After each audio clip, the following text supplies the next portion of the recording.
6 காடுகள் சூழ்ந்த இடம் ஆற்காடு எனப்படும். இந்த ஷிடாரண்ய கஷேத்திரத்தில் தவம் செய்து முனிவர்கள் பலர் எம்பெருமானிடம் அருள் பெற்றிருக்கிறார்கள். இந்த ஆற்காட்டில் அமைந்துள்ள புராதனமான ஸ்ரீ பெருந்தேவி தாயார் சமேத ஸ்ரீ வரதராஜ பெருமாள் கோவில் சந்நிதியில் ஆன்மீக சொற்பொழிவாளர் பிரவச்சன பாஸ்கரன் ஸ்ரீ வைஷ்ணவ சுடராழி D.A. ஜோசப் அவர்கள் ஸ்ரீ நம்மாழ்வாரை பற்றி சுருக்கமாக உரையாற்றினார். பெரும் திரளான பக்தர்கள் மத்தியில் அவர் நிகழ்த்திய உரையை இப்பொழுது கேட்கலாம்.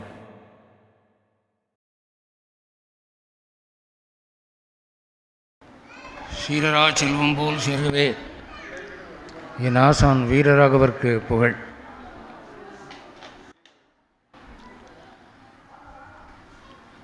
அருள்மிகு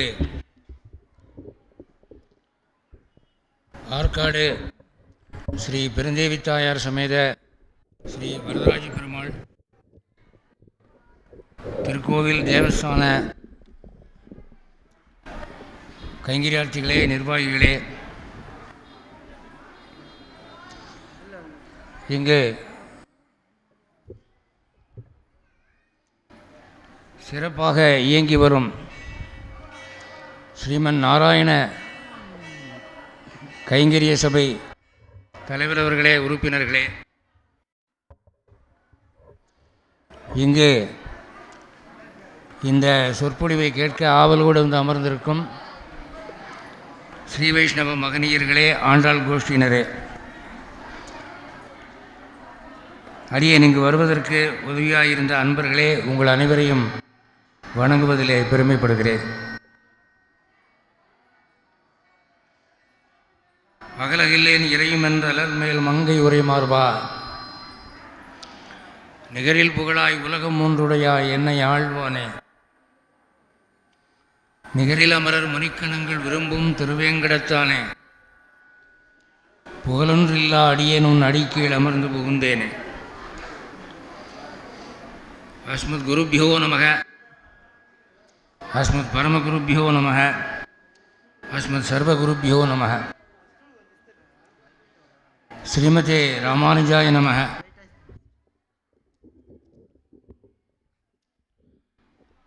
ஆழ்வார் எம்பெருமானார் ஜீயர் திருவடிகளே சரணம். இன்று அடியனுக்கு வழங்கப்பட்டிருக்கிற தலைப்பு சுவாமி நம்மாழ்வார் வைபவம் என்பதாகும்.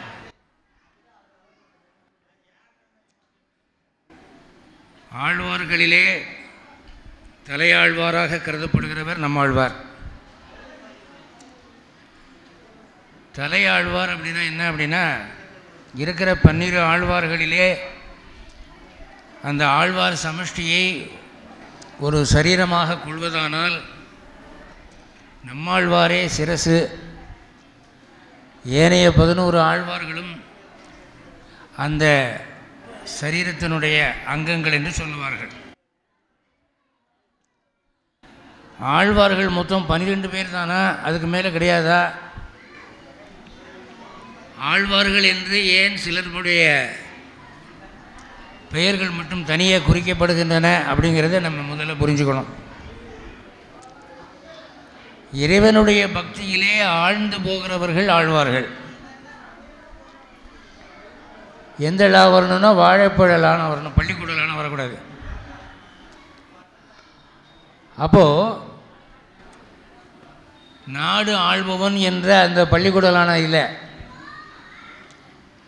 நதியிலே ஆள்பவன் மூழ்குபவன் அந்த லான வரணும். அதாவது இறை பக்தியிலே ஆள்பவர்கள் ஆழ்வார்கள். நாம் நினைக்கலாம், நாமெல்லாம் கூட தான் இறை பக்தியிலே ஆழ்ந்திருக்கிறோம். இன்றைக்கி புரட்டாசி சனிக்கிழமை இவ்வளவு கூட்டம் வந்திருக்கு, இத்தனை பேர் கோயிலை சுற்றி சுற்றி வர்றாங்க, எல்லாருமே பக்தியிலே ஆழ்ந்தவர்கள் தான் என்று நாம் நினைக்கிறோம். அதுதான் தப்பு. பெருமாள் கோவிலுக்கு வந்து பெருமாளை சேவிக்கிறவர்கள் எல்லாம் பெருமாள் சேமமாக இருக்கணும், அவர் நல்லபடியாக இருக்கணுங்கிறதுக்காக வாழ்த்துறதுக்கு வரல. நாம் சேமமாக இருக்கணும், நாம் நல்லபடியாக இருக்கணும். புரட்டாசி சனிக்கிழமை அன்றைக்கி பெருமாளை கும்பிட்டா வரம் நிறையா கிடைக்கும், பணம் அதிகமாக கிடைக்கும். அந்த நோக்கத்தில் தான் நாம் வந்திருக்கிறோம். நம்ம மேலே உள்ள அன்பிலே நாம் ஆழ்ந்து போயிருக்கிறோம். நம்ம குடும்பத்தின் மேலே இருக்கிற அக்கறையிலே நம்ம ஆழ்ந்து போயிருக்கிறோம். இந்த உலகத்தில் நாம் கணவன் மேலே அன்பாக இருக்கிறோம், மனைவி மேலே அன்பாக இருக்கிறோம், பிள்ளைகள் மேலே அன்பாக இருக்கிறோம், நண்பர்கள் மேலே அன்பாக இருக்கிறோம். அந்த அன்பிலே ஒரு 100ல் 1 பங்காவது நமக்கு பெருமாள் மேலே இருக்குதா? பெருமாளுக்கு ஒரு கஷ்டம் என்றால் நம் கண்ணிலே நீர் வடியும் என்கிற ஒரு மன அழுத்தம் நமக்கு யாருக்காவது இருக்கானா? ஒருத்தருக்கும் இல்லை. அப்போ பெருமாளை கும்பிட்டா நமக்கு என்ன கிடைக்கும் என்று நினைக்கிறவர்கள் நாங்கள். அப்போது பெருமாளுக்கு ஒரு ஏக்கம், நம்மை நமக்காக நேசிக்கிறவர்கள்னு யாருமே இந்த உலகத்தில் இல்லையா? நம்ம மேலே உண்மையான அன்பு காட்டுறதுக்கு யாருமே இல்லையா? ஒரு யசோதை மாதிரி, ஒரு நந்தகோபன் மாதிரி, ஒரு ராதை மாதிரி தேடி பார்த்தான். கோடான கோடி பேர் ஆயிரக்கணக்கான ஆண்டுகளிலே பிறந்த இந்த உலக வாழ்விலே ஒரு 10-12 பேர் தேறினார்கள். அந்த 10-12 பேரும் முழுக்க முழுக்க பகவானுக்காக பகவானை வழிபட்டவர்கள். பெருமாளை வழிபட்டு எனக்கு அது கொடு இது கொடுன்னு கேட்காம பெருமாள் மீது கருணையாக பெருமாளுக்கு பல்லாண்டு பாடி பெருமாள் சேமமாக இருக்க வேண்டும் என்ற லட்சியத்தோடு வாழ்ந்தவர்கள். அவனுடைய அன்பிலே ஆழ்ந்து போனவர்கள். எனவே அவர்கள் ஆழ்வார்கள். இவர்கள் தாயின் கர்ப்பத்திலே இருக்கிற போதே ஜாயமான கடாட்சம் என்று சொல்லப்பட்ட கருவிலே திருவுடையராக தோன்றினார்கள். அவர்களுக்கு சமமாக சொல்லக்கூடியவர்கள் முன்னாலேயும் இல்லை, பின்னாலேயும் இல்லை.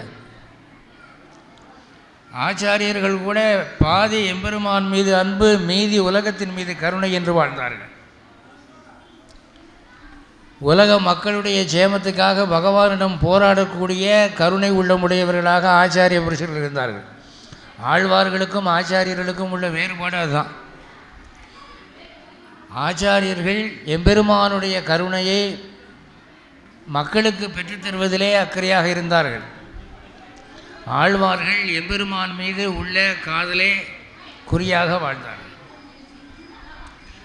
அப்படி வந்த ஒரு 10-12 ஆழ்வார்களிலே இந்த நம்மாழ்வாரை தலை என்றும் மற்ற ஆழ்வார்களை சரீரங்கள் அவயவங்கள் என்றும் சொல்லுவார்கள். காரணம் என்ன? வடமொழியிலே ரிக், யஜு, சாமம், அதர்வணம் என்று இருக்கிற 4 வேதங்களிலே சாம வேதத்தின் அர்த்தத்தை அப்படியே தமிழில் கொடுத்தவர் திருவாய்மொழி என்ற வடிவிலே இவர்தான். அப்படியே வேதத்திலே சொல்லப்பட்ட ரிக்குகள், ஸ்லோகங்கள், தாத்பரியங்கள் உள்ளது உள்ளபடி சொன்னார். பின்னால் வந்த ஆச்சாரியர்கள் எந்த வேதத்தில் எந்த சாகையில் உள்ள எந்த ஸ்லோகம் என்ன விதமான பாசுரமாக உருப்பெற்றது என்று எடுத்து காட்டியிருக்கிறார்கள். பின்னால் வந்த வியாக்கியானத்தில். ஆதலாலே இந்த நம்மாழ்வார் சிரேஷ்டமாக கருதப்படுகிறார். சுவாமி நம்மாழ்வார் வைபவம் என்ற தலைப்பிலே இன்றைக்கி என்ன பேசியிருக்கிறேன் அப்படின்னா, இந்த நம்மாழ்வார் யார், எப்போ பிறந்தார், எங்கே பிறந்தார், எப்படி வாழ்ந்தார் என்கிற சம்பவங்களை சுருக்கமாக எனக்கு கொடுக்கப்பட்டிருக்கிற குறைந்த நேரத்துக்குள்ளே உங்கள் முன் வைத்து, நம்மாழ்வாரை பற்றி இதற்கு முன்பு தெரியாதவர்களுக்கு ஓரளவாவது தெரியும்படி பண்ணி, தெரிந்தவர்களுக்கு இன்னும் ஆழமாக அந்த பொருளை உழுது தருவதற்காக இங்கே வந்திருக்கிறேன். இந்த நம்மாழ்வார் அவதாரம் எப்போ, நம்மாழ்வார் பிறந்தது எப்போ, இதுக்கு தத கலியுகஸ்யாதௌ வைசாக்கியாம் விஸ்வபாவனः விஷ்ணு பக்தி பிரதிஷ்டார்த்தம் சேனேஷக அவதரிஷ்யதி. கலியுகத்தினுடைய தொடக்கத்திலே சேனை முதலியாண்டானுடைய அருளாசியோடு அவருடைய அம்சமாக தோன்றியவர் நம்மாழ்வார். கரெக்டான ஒரு டேட் வேணும் அப்படின்னா கலியுகம் தோன்றி 43வது நாள். இப்போ கலியுகம் ஆரம்பித்து 5000 சுற்ற வருஷம் ஆகிப்போச்சு. நம்ம நாட்டில் யுகக்கணக்குன்னு ஒரு கணக்கு சொல்லுவாங்க. கிருதயுகம், திரேதாயுகம், துவாபர யுகம், கலியுகம். கிருதயுகத்திலே மனிதன் ரொம்ப ஒழுங்காக இருப்பானா, பொய் சொல்கிறவன், திருடுறவன், கெட்டவனை பார்க்க முடியாது, எல்லாம் நல்லவர்களாக இருப்பார்கள். அதுக்கு அடுத்த யுகத்தில் தர்மத்தின் 4 பாதங்களிலே ஒரு பாதம் இருக்காது. முக்கால்வாசி தான் நன்மை, அறம், தர்மம் பார்க்க முடியும். அதுக்கு அடுத்தது இன்னொரு பாதம் முறிந்து போகணும். கலியுகத்திலே அதர்மமே செழித்தோங்கும். மனிதன் மிகவும் உலகியல் நோக்கம் உள்ளவனாக, தர்மத்தில் நாட்டமில்லாதவனாக மாறிவிடுவான். அப்படி ஒரு யுகம். அந்த கலியுகம் தோன்றி 43வது நாள் நம்மாழ்வாருடைய அவதாரம். இந்த தமிழ் கணக்குப்படி உங்களுக்கு நீங்கள் ஜோசியத்தை போய் ஜாதகம் பார்த்துருந்தீங்கன்னா அவங்க ஒரு 60 வருஷ கணக்கு ஒன்று சொல்லுவாங்க. கர நந்தனா, ஏ விளம்பி, விளம்பி, சர்வதானிய அப்படின்னு சொல்லுவாங்க. அந்த கணக்குப்படி பார்த்தா இவர் பகுதான்ய வருஷம் பிறந்தார். கலியுகம் தோன்றி 43வது நாள் பகுதான்ய வருஷம். சில ஏடுகளிலே அது பகுதான்ய இல்லை, பிரமாதின்னு போட்டிருக்கு. அதுக்கு காரணம் என்னவென்றால் பகுதானிய வருஷத்திலே அவர் தாயின் கர்ப்பத்திலே நுழைந்தார். அவர் ஜனித்தது, அவதாரம் எடுத்தது பிரமாதியிலே.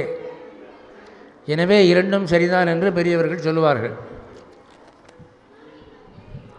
அவர் பிறந்தபோது வசந்த காலம், வெயில் காலம், மழை காலம், பனிக்காலம், குளிர்காலம்னு சொல்கிறோம் இல்லையா, அதில் வசந்த காலத்திலே பிறந்தார்.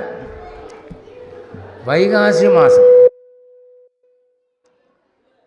இந்த தமிழ் கணக்குப்படி சித்திரை, வைகாசி, ஆனி, ஆடி, ஆவணின்னு சொல்கிறோம் இல்லையா, அதில் வைகாசி மாதம் விசாக நட்சத்திரம் பிறந்தார். சுக்லபக்ஷம், அதாவது வளர்பிறை, பௌர்ணமி, வெள்ளிக்கிழமை என்று பிறந்தார். அவர் பிறந்த கிழமை வெள்ளிக்கிழமை. லக்னம் என்னன்னா கடக லக்னம். ராமர் பிறந்த கடக லக்னம். ஒவ்வொரு லக்னத்துக்கும் ஒரு விசேஷ அம்சம் உண்டு. கடக லக்னமும் சிம்ம லக்னமும் ஒளி கிரகங்களுடைய சொந்த வீடு. கடக லக்னம் சந்திரனுக்குரியது, சிம்ம லக்னம் சூரியனுக்குரியது. மற்ற வீடுகள் எல்லாம் பார்த்திங்கன்னா ஒரு கிரகத்துக்கு 2 வீடு சொல்லுவாங்க. அப்படி இல்லை. இந்த கடக லக்னம் அரசியல் லக்னம், எல்லாருக்கும் மேம்பட்ட நிலையிலே இருக்கக்கூடிய ஒரு லக்னம். அந்த கடக லக்னத்திலே பிறந்தார். தாமிரபரணி ஆற்றங்கரையிலே பிறந்தார். அதை பொருணை ஆற்றங்கரை என்று சொல்லுவார்கள் செந்தமிழிலே. அங்கே ஸ்ரீநகரி என்ற பெயருள்ள ஊர். அவருடைய அவதார ஸ்தலம் ஸ்ரீநகரி. அதை தான் திருநகரி என்று சொல்கிறோம். இப்போ ஆழ்வார் அவதாரம் பண்ணினதுனாலே ஆழ்வார் திருநகரி என்று அழைக்கப்படுகிறது. அவர் அவதார காலத்துக்கு முன்பே அந்த ஊருக்கு ஸ்ரீநகரி என்று பெயர். தமிழில் திருநகரி என்று சொல்லுவார்கள். 4 வருணங்களிலே அவர் வேளாள இனத்திலே தோன்றியவர். இதுக்கு ஆதாரம் ஆச்சாரிய ஹிருதயம் என்று ஒரு சாஸ்திரம் உண்டு. அதை சாதித்தவர் அழகிய மணவாள பெருமாள் நாயனார். அவருடைய அந்த சாஸ்திரத்துக்கு உரை எழுதினவர் மணவாள மாமுனிகள். அந்த மணவாள மாமுனிகள் ஒரு சூக்தி, பேச்சு பார்க்கில் கள்ள பொய் நூல்களும் கிராக்கியங்களாம் என்கிற ஒரு சூக்திக்கு உரை எழுதுகிற போது இவர் 4ஆம் வருணத்திலே பிறந்தவர் என்பதற்காக இந்த நம்மாழ்வார் பாடின பாசுரங்கள் வேதத்துக்கு சமம் ஆகாது என்று சிலர் தர்க்கம் செய்கிறார்கள். அது தவறு என்று அங்கு வாதிக்கிறார். வைணவத்தினுடைய சிறப்பு என்ன அப்படின்னா, ஸ்ரீ வைஷ்ணவத்துக்கு நீங்கள் வந்துட்டீங்கன்னா பெருமாளுக்கு தாசனம் ஆகிட்டா அங்கே ஜாதி மறைஞ்சு போகுது. ஜாதியை விட வைணவன் என்ற தொண்ட குலமே மேலோங்கி நிற்கிறது. ராமானுஜரை பற்றி சொல்லும்போது மாறன் அடிபணிந்து உய்ந்தவன், அதாவது நம்மாழ்வாருடைய திருவடிகளை வணங்கி பெயர் பெற்றவன், புகழ் பெற்றவன் என்று ராமானுஜருக்கு சிறப்பு. அப்படியாக ராமானுஜரே நம்மாழ்வாரை வணங்கினதனால் பெயர் பெற்றார் என்ற ஒரு உயர்ந்த அந்தஸ்திலே அவர் பிறந்தார். அவருடைய பரம்பரை எப்படி வருதுன்னா, இப்போ நான் சொல்கிறதெல்லாம் 6000 படி குரு பரம்பரா பிரபாவம் என்ற நூலிலே உள்ள ஆதாரத்தின்படி நான் சொல்கிறேன். அதாவது செவிவழி செய்திகளாக பல செய்திகள், பல கருத்துக்கள் மாறுபடும். ஆனால் நான் சொல்கிறது ஆதாரபூர்வமாக சொல்கிறேன். அப்படி பார்க்கிற போது திருவழுதி வளநாடர் என்று ஒருத்தர் இருந்தார் அந்த ஆழ்வார் திருநகரியிலே. இந்த ஆழ்வார் திருநகரி இன்றைக்கி திருநெல்வேலிக்கு பக்கத்தில் இருக்குது. திருநெல்வேலிக்கு போனீங்கன்னா நீங்கள் ஒரு டாக்ஸி பிடிச்சி எனக்கு நவ திருப்பதியும் சுற்றி காட்டணும் என்று பேசினால் இந்த ஆழ்வார் திருநகரிக்கு முதல்ல கொண்டு போவாங்க. அங்கே திருவழுதி வளநாடர், அறந்தாங்கியார் அவருடைய மகன், சக்கரபாணியார் அவருடைய மகன், அச்சுதர் அவருடைய மகன், செந்தாமரை கண்ணர் அவருடைய மகன், செங்கண்ணர் அவருடைய மகன், பொற்காரியார் அவருடைய மகன், இவருக்கு காரியார் என்று ஒருவர், அவருக்கு மகனாக பிறந்தவர் தான் இந்த மாறன் என்று அழைக்கப்பட்ட நம்மாழ்வார். நம்மாழ்வாருங்கிறது அவங்க அம்மா அப்பா வச்ச பேர் இல்லை. நம் ஆழ்வார் என்று எம்பெருமான் மனமு பெருமாள் சிலாகித்தது. அவருக்கு இயற்பெயர் மாறன். இந்த பொற்காரியார் கல்யாணம் பண்ணாமல் இருக்கிற போது அவர் தன்னுடைய மகன் காரியாருக்கு கல்யாணம் பண்ணணுமேங்கிற அக்கறையில் திருவாழ்மார்பன் என்பவருடைய மகளாகிய உடையநங்கையாரை பெண் கேட்டு முடிக்கிறார். திருவாழ்மார்பருடைய மகளாகிய உடையநங்கையார் தான் நம்மாழ்வாருடைய தாயார். இந்த உடையநங்கையாருடைய ஊர் திருவன்பரிசாரம். இந்த தம்பதிகள் மனம் முடித்து சில காலம் குழந்தை பிறக்கவில்லையே என்று வருந்தி திருக்குறுங்குடியிலே இருக்கிற பெருமாளிடம் விண்ணப்பம் செய்து எங்களுக்கு ஒரு புத்திரபாகியம் வேணும் என்று கேட்டபோது அப்போ பெருமாள் சொன்னாரா, நம் அம்சமாக நாமே பிறப்போம் என்று சொன்னார். இப்படி பெருமாள் திருவாக்கருளின போது இந்த நம்மாழ்வார் பின்னால் எப்படி வாழ்வார், எப்படி அமர்வார் என்பதை முன்கூட்டி அறிந்த பெருமாள் பள்ளி கொண்டிருக்கிற ஆதிசேஷனாகிய அனந்தாழ்வான் அந்த ஆழ்வார் திருநகரியிலே ஒரு புளிய மரமாக தோன்றுகிறார். நீங்கள் இன்றைக்கும் ஆழ்வார் திருநகரிக்கு போனால் கோவிலுக்குள்ளே ஒரு புளிய மரத்தை பார்க்கலாம். அந்த புளிய மரமானது வரலாற்று சிறப்பு மிக்கது, வைணவ சிறப்பு மிக்கது. நம்மாழ்வாருக்கும் அதுக்கும் ரொம்ப தொடர்பு உண்டு. இதுக்கப்புறம் இந்த இருவருக்கும் குழந்தையாக பெருமாளுடைய அம்சமாக, சேனை முதலியாண்டானுடைய அம்சமாக நம்மாழ்வார் அவதரிக்கிறார். உடையநங்கையார் கர்ப்பவதியாகி இந்த குழந்தை பிறக்கிறது. நம்மாழ்வார் பிறந்து கொஞ்ச காலம் அவர் அழக்கூட இல்லையாம். அழலை, பால் கேட்கலை, பால் குடிக்கலை, எந்த விதமான அசைவும் இல்லாமல், ஆனால் குழந்தை உயிரோடு இருக்குன்னு மட்டும் தெரியும். இப்படி இருக்க அவர்கள் திருக்குறுங்குடி பெருமாள்கிட்ட கேட்டு, பிள்ளை பிறந்தால் இப்படி பிறந்திருக்க என்று சொல்லி கவலைப்பட்டு அந்த குழந்தையை தூக்கி கொண்டு ஆழ்வார் திருநகரியிலே இருக்கிற ஆதிநாத பெருமாளிடம் முறையிட வந்தார்கள். அப்போ அங்கே ஏற்கனவே அனந்தாழ்வான் என்ற ஆதிசேஷன் புளியமரமாக திருப்புலியாழ்வாராக எழுந்தருளி இருக்கிறார் இல்லையா, அந்த இடத்துல போய் இந்த நம்மாழ்வார் குழந்தையானது தவழ்ந்து போய் அமர்ந்து கொண்டது. அப்படி அமர்ந்த குழந்தையானது பத்மாசனத்திலே அமர்ந்தது. பத்மாசனம் என்றால் நீங்கள் இந்த யோகிகள்லாம் உட்காந்துருக்கிறத பார்க்கலாம். இப்போவும் கூட யோகா சென்டரில் போய் கேளுங்க, பத்மாசனம்னா என்ன அப்படின்னா, இந்த காலை தூக்கி அது மேலே போட்டு அந்த காலை தூக்கி இது மேலே போட்டு உட்காருது. அப்படி உட்காந்தா தான் நமக்கு சோம்பல் வராது, சிந்தனை சிதறாதுங்கிறதுக்காக யோகிகள் அப்படி அமர்ந்திருக்கிறார்கள். அந்த பத்மாசன உபவிஷ்டம் அப்படின்னு சொல்லி சொல்கிறாங்க. இப்படி அமர்ந்த அவர் பெற்றோருக்கு ரொம்ப ஆச்சரியம். நம்ம குழந்தை சாப்பிடலையே அப்படின்னு நினச்சிக்கிட்டு இருந்தா, அது இங்கே வந்து பெரியவங்க மாதிரி நிமிர்ந்த நிலைமையிலே பத்மாசனத்தில் வந்து உட்கார்ந்துருக்கே என்று ஆச்சரியப்பட்டார்கள்.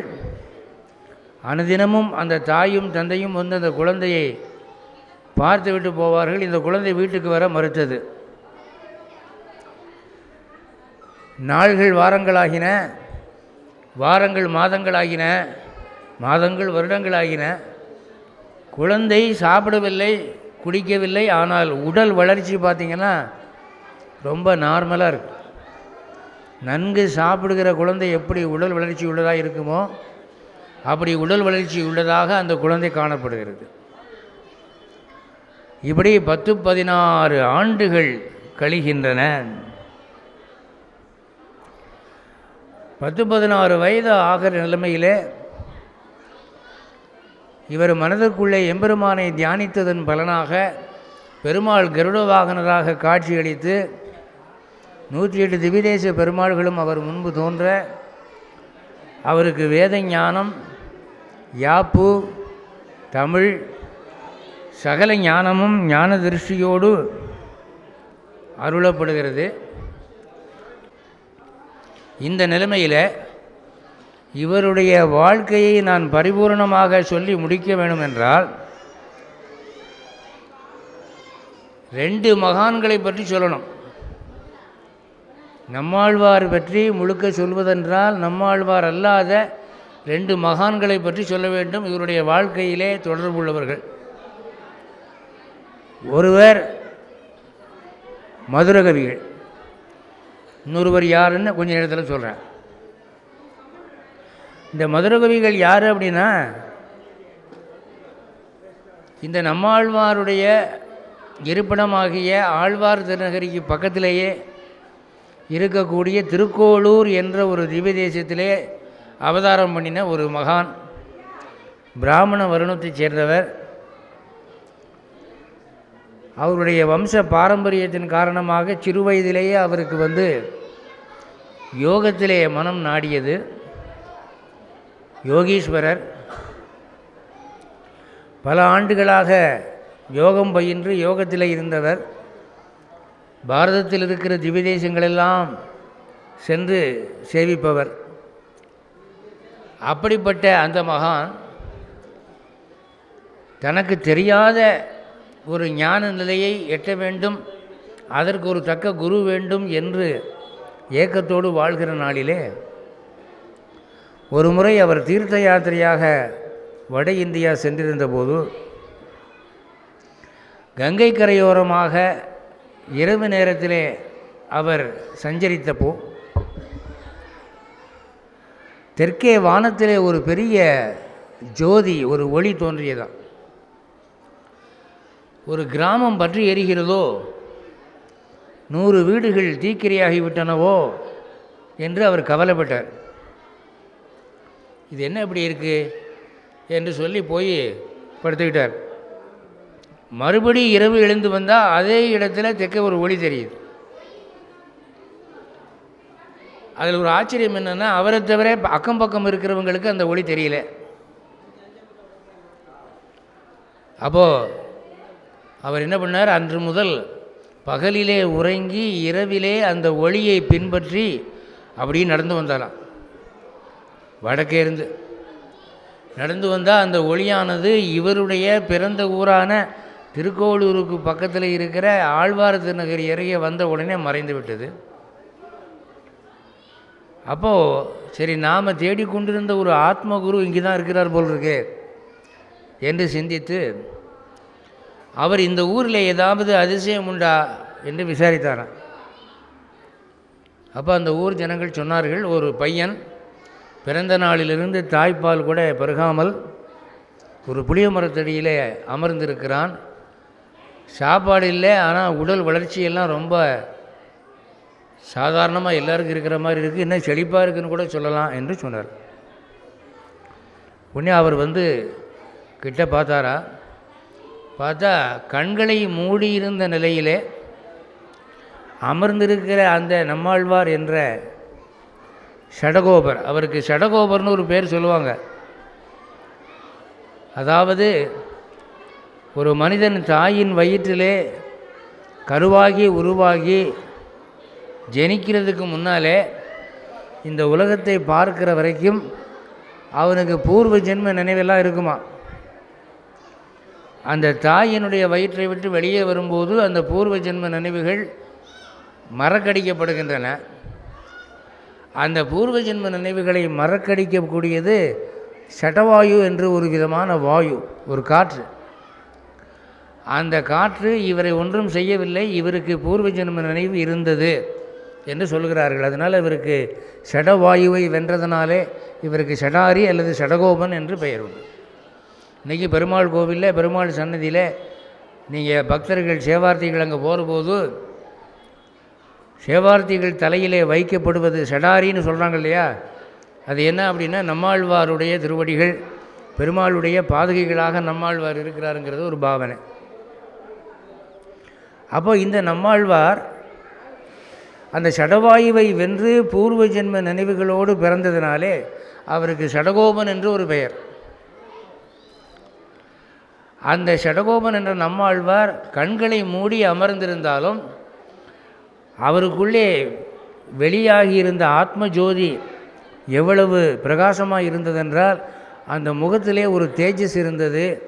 கண்களை மூடியிருந்தாலும் இவர் ஒரு ஞானி என்று கண்டுபிடிக்கக்கூடிய வகையிலே மிக தேஜஸ்வியாக அவர் அமர்ந்திருந்தாராம். அதை பார்த்துட்டு ஒருவேளை இவங்க சொல்கிற மாதிரி இவர் ஞானியாக இருப்பாரோ என்று இவருக்கு ஊர்ஜிதமானது. இவருக்கு அப்போ வயசு 250, நம்மாழ்வாருக்கு வயசு 16, 17. அப்போது ஒரு ஞான மார்க்கத்திலே ஈடுபட்டவன் அஞ்ஞானியை வணங்கக்கூடாதுங்கிறதுக்காக இதை ஊர்ஜிதம் பண்ண வேண்டுமே என்பதற்காக அவரை கையால் தொடாமல் ஒரு பெரிய கல் எடுத்து சத்தம் ஏற்படுற மாதிரி அவர் முன்னாலே தொப்புன்னு போட்டாராம். அந்த சத்தம் கேட்டு நம்மாழ்வார் கண் விழித்து பார்த்தார். கண் விழித்து பார்த்தால் அந்த கண்களிலே மதுரகவி ஆழ்வார் பார்த்தது ரொம்ப அதி தீவிரமான ஒரு ஞான தேஜஸ், சிறந்தது ஒரு ஒளியை அவர் பார்த்தார். அப்போ இவர்கிட்ட ஞானம் இருக்குது, கடவுள் அருள் இருக்குது என்பதை அவர் கண்டுபிடித்தார். அதை இன்னும் ஒரு வாக்கு மூலமாக ஊர்ஜிதம் பண்ணிக்கணுமே அப்படிங்கிறதுக்காக அவர் என்ன செஞ்சார், ஒரு கேள்வி கேட்டார். குரு பரம்பரா பிரபாவத்திலே பார்க்குறோம், செத்ததன் வயிற்றிலே சிறியது பிறந்தால் எத்தை தின்று எங்கே கிடக்கும் அப்படின்னு ஒரு கேள்வி கேட்டாராம். அந்த கேள்வியை முதல்ல புரிஞ்சுக்கிறதுக்கே ஒரு ஞானம் வேணும். செத்தது என்பது உயிரில்லாதது, அதாவது இந்த பிரகிருதி மண்டலம், இயற்கை, இந்த மாயா உலகம். இந்த மாயா உலகத்திலே சிறியது என்றால் ஜீவாத்மா. அந்த ஜீவாத்மா பிறந்தால் எதை அனுபவித்து எங்கே வாழும், எப்படி வாழும் அப்படிங்கிறது அவர் கேட்ட கேள்வி. அப்போ அதுக்கு நம்மாழ்வார் சொன்னார், இவர் கேட்ட கேள்வியோட சுருக்கமாக அத்தை தின்று அங்கே கிடக்கும் என்று சொன்னார். இந்த உலக மாயையாகிய பிரகிருதியை அனுபவித்து கொண்டு அது அங்கேயே கிடக்கும் அப்படின்னார். அப்போது மதுரகவி ஆழ்வாருடைய ஆத்ம ஞான அனுபவத்துக்கு இவர் ஒரு பிறவி மகான், ஜாயமான கடாட்சம் உள்ளவர் என்பது தெரிஞ்சு போச்சு. உடனே அவருடைய கால்களில் இவர் விழுந்தாராம், அடியனை சிஷ்யனாக ஏற்றுக்கொள்ள வேண்டும் என்று. அப்போ அவர் என்ன பண்ணார், நான் 4 வேதங்களையும் தமிழ்படுத்தி சொல்லுகிறேன், நீர் எழுதும் அப்படின்னார். அப்போது நம்மாழ்வார் சொல்ல சொல்ல இந்த மதுரகவி ஆழ்வார் நான் சொன்னபடி திருவாய்மொழி, திருவாசிரியம், திருவிருத்தம், பெரிய திருவந்தாதி இதை பூரா எழுதினார். இதில் ஒரு ஆச்சரியமான விஷயம் என்னவென்றால், நம்மாழ்வாருக்கு பள்ளிக்கூட படிப்பில்லை, அவருக்கு எழுத படிக்க பயிற்சி இல்லை. ஆனால் எல்லாம் யாப்பிலக்கண சுத்தமாக வேதங்களை அனுசரித்து எல்லாம் ரொம்ப கரெக்டாக வந்தது. இவர் அவ்வளவையும் எழுதினார், ஈடுபடுத்தினார். அதில் என்ன விசேஷம்னா, இவர் வரிசையாக இப்போ நான் உங்ககிட்ட பேசுகிற மாதிரி கடன்னு சொல்லலை. சில பாசுரங்களை சொல்லுவார், கண்களை மூடி தியானத்தில் ஆழ்ந்துருவார், அந்த பாசுரங்களுடைய அனுபவத்திலேயே இருப்பார். அதில் பெருமாள் கண்ணனாக பிறந்த கிருஷ்ணாவதார லீலைகளை வர்ணிக்கிற இடங்கள் வரும்போது, இந்த சகல உலகங்களுக்கும் அதிபதியாகிய பெருமாள் முழு முதல் கடவுள் ஒரு சாதாரண பெண்ணுக்கு மகனாய் பிறந்து அவளுடைய கண்டிப்புக்கு உட்பட்டவனாக வளர்ந்து உரலில் கட்டுப்பட்டதும் அடிபட்டதும் வெண்ணெய் களவாடியதும் பெண்களோடு பழகியதும் ஆன இந்த செய்திகளை சொல்லும்போது, பகவான் இவ்வளவு எளிமையாக இருந்திருக்கிறானே, இந்த உலகத்துக்கெல்லாம் தந்தையாக இருந்தவன் ஒரு சாதாரண ஆயர்குடியில் பிறந்திருக்கிறானே என்று எண்ணும்போது அவருக்கு அப்படியே உணர்ச்சி பெருக்கினாலே மயக்கமே வந்துடுவான். இப்படியாக அவர் பிறந்தவாறும் வளர்ந்தவாறும் என்பது போன்ற ஒரு 2-3 பாசுரங்கள் சொல்லும்போது, ஒவ்வொரு பாசுரம் முடிவிலும் 6 மாதம் மயக்கம் போட்டிருந்தார், ஒரு மூர்ச்சை நிலைமையிலே இருந்தார். அப்போது அவர் எல்லாத்தையும் சொல்லி முடிகிறதுக்கு சில ஆண்டுகள் ஆகின. சில நாள்களில் அவர் கடன்னு சொல்லி முடிச்சிடல. இப்படியாக நம்மாழ்வாருக்கு ஏறக்குறைய 32 திருநட்சத்திரம் 32 வயசு ஆகிற வரை அந்த புளிய மரத்தடியிலேயே அவர் அமர்ந்திருந்தார். மதுரகவி ஆழ்வார் அவருக்கு தொண்டு செய்திருந்தார். தொண்டுனா என்ன, அவருக்கு தேவை ஒன்றும் இல்லை. இப்போ நம்ம போல் மனுஷனுக்கு தொண்டு செய்கிறதுனா தாகம் எடுக்கும், தண்ணி வேணும்னு கேட்கலாம், பசி எடுக்குது சாப்பாடு போடுங்கன்னு கேட்கலாம், அதெல்லாம் ஒன்றும் இல்லை. அவருக்கு அருகே ஒரு தாச பாவனையிலே மதுரகவி ஆழ்வார் நின்ற வண்ணம் இருப்பார். இவரும் யோகி ஆதலால் இவருக்கும் தூக்கம் வராது. 24 மணி நேரமும், மாதம் 30 நாளும், வருஷம் 365 நாளும் அப்படி நின்றுட்டே இருப்பார். அப்படியாக பல நாள்கள் கழிந்தன. ஒரு நாள் வந்தது, அவாவரை சூழ்ந்தாயே என்று நம்மாழ்வார் பாடிய வண்ணம் எம்பெருமான் காட்சி கொடுத்து அவரை ஸ்ரீவைகுண்டத்துக்கே கூட்டிகிட்டு போனார். அவருடைய ஆத்மா ஸ்ரீவைகுண்டத்துக்கு எம்பெருமானார் வழிநடத்தப்பட்டது. இதுக்கப்புறம் அவர் என்ன பண்ணார், நம்மாழ்வாருடைய திருமேனியை அது எப்படி இருந்ததோ அதே போல ஒரு விக்கிரகமாக செய்து, அந்த விக்கிரகத்துக்கு மாச உற்சவம், வார உற்சவம், வருஷ உற்சவம் எல்லாம் பண்ணி ரொம்ப விமரிசையாக அக்கம் பக்கத்து ஜனங்களுக்கெல்லாம் சொல்லி அனுப்பி இந்த நம்மாழ்வாருடைய பெருமையை அனைவரும் உணர வேண்டும் அப்படிங்கிறதுக்காக ரொம்ப தடபடலாக பண்ணிகிட்டு இருந்தாராம். அப்போது அவர் இந்த திருச்சின்னம் ஊதுதல்னு சொல்லுவாங்க. அந்த காலத்தில் ராஜாக்கள் அல்லது பெரிய பண்டிதர்கள் பல்லக்கில் வந்தால் அவங்க வர்றதுக்கு முன்னால் பின்னால் மகாராஜா வர்றார், பண்டித சக்கரவர்த்தி வர்றார், வழிவிடுங்க வழிவிடுங்க வழிவிடுங்கன்னு சொல்லுவாங்க. அந்த மாதிரி இந்த நம்மாழ்வாருக்கு அவர் சொல்லுவாராம், வேதம் தமிழ் செய்த பெருமாள் வந்தார், திருவாய்மொழி பெருமாள் வந்தார், திருநகரி பெருமாள் வந்தார், திருவழுதி வடநாடர் வந்தார், திருக்குருகூர் நாதர் நம்பி வந்தார், திருக்குருகூர் நகர் நம்பி வந்தார், காரிமாறன் வந்தார், சடகோபன் வந்தார், பராங்குசன் வந்தார், என்று கவி பாடுவாராம். பராங்குசம்னா எதிரிகளை தோற்கடித்தவன் அர்த்தம். அங்குசம் என்றால் யானை அடக்கக்கூடிய மாவெட்டி. அறிவுத்துறையிலே, ஆன்மீகத் துறையிலே, புலமைத் துறையிலே எதிர்த்து நிற்பவர்களை அடக்குபவர், ஜெயிப்பவர் என்ற அர்த்தத்திலே பராங்குசர்னு பேர் வச்சார். திருமங்கையாழ்வாருக்கு பரகாலன்னு பேர், நம்மாழ்வாருக்கு பராங்குசன்னு பேர். இந்த மாதிரி சொல்லிக்கிட்டு இருக்கிற போது இப்போ நான் சொல்கிற இந்த ஆழ்வார் திருநகரி என்பது பாண்டிய தேசத்தில் இருக்கிறது. அந்த காலத்தில் தமிழ்நாடு, சேரநாடு, சோழநாடு, பாண்டிய நாடு என்று 3ஆக பிரிக்கப்பட்டிருந்தது. அதில் இது பாண்டிய தேசத்தில் வருது.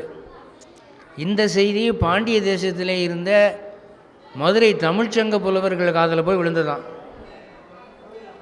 அப்போ மதுரை தமிழ்ச்சங்க புலவர்களில் சிலர் மெனக்கிட்ட அங்கேருந்து வந்து, எங்கள் தமிழ்ச்சங்க புலவர்களுக்கு இவர் இணையாக மாட்டார், ஆதலாலே நீங்கள் சொல்கிற மாதிரி வேதம் தமிழ் செய்த பெருமாள் வந்தார், திருவாயுமொழி பெருமாள் வந்தார், இப்படிலாம் சொல்லக்கூடாது, ஒரு சாதாரண மனுஷனை அவ்வளோ உயர்த்தக்கூடாதுன்னு சொல்லி சண்டைக்கு வந்தாங்களாம். அப்போது இவர் சொன்னார், உங்களை விட எங்கள் நம்மாழ்வார் அறிவிலே பெரியவர் என்பதை நிரூபிப்பதற்கு நீங்கள் என்ன எதிர்பார்க்குறீங்கன்னு கேட்டார். உங்கள் நம்மாழ்வார் விக்கிரகத்தை தூக்கிக்கிட்டு வாங்க மதுரைக்கு, மதுரை தமிழ்ச்சங்கத்தில் எங்கள் புலவர்களை அவர் தோற்கடிக்கட்டும் அப்படின்னாங்க. அப்போ இவர் சொன்னார், எங்கள் நம்மாழ்வார் அப்படியெல்லாம் உங்கள் ஊர் தேடி வரமாட்டார், அதுக்கு பதிலாக அவர் சார்பிலே அவர் எழுதியருளிய ஒரு பாசுரத்தை கொடுத்து அனுப்புகிறேன்.